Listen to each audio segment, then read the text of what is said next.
नमस्कार दोस्तों, बहुत बहुत स्वागत है आपका डेली न्यूज़ इंडिया 1.0 में।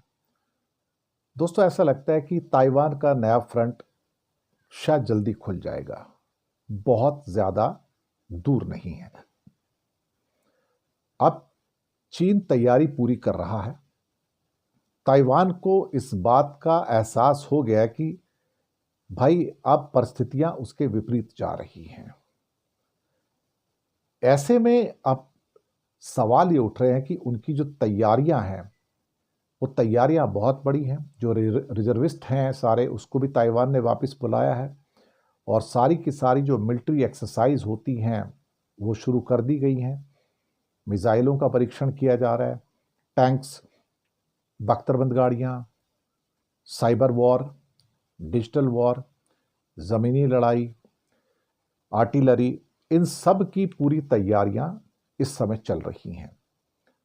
लोगों को ताइवान में ट्रेन किया जा रहा है कि ड्रिल करवाई जा रही है कि अभी किसी भी इमरजेंसी सिचुएशन में आप क्या करेंगे। इस बीच चाइना ने भी अपनी तैयारियां अब तेज कर दी हैं।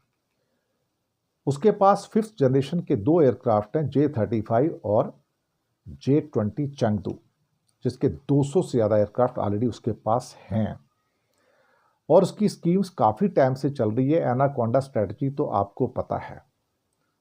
अब मुसीबत यह है कि ताइवान पर कब्जा करने को अब कितना समय और है, क्योंकि चाइना 1 पॉलिसी का वो हिस्सा है।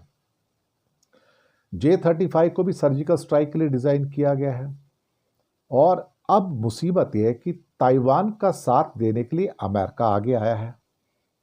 लेकिन यहां पर एक बहुत बड़ा सवाल निकल कर आया है।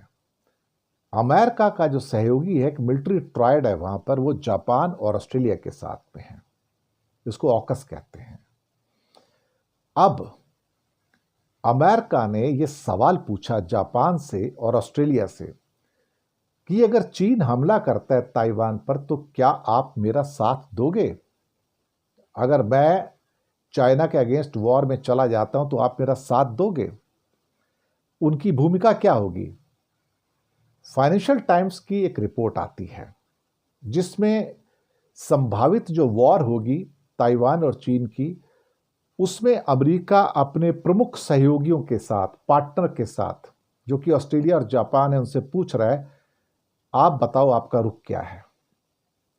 अब अमेरिका की डिफेंस पॉलिसी के एक ऑफिसर्स हैं, एल्ब्रिज कॉल्बी।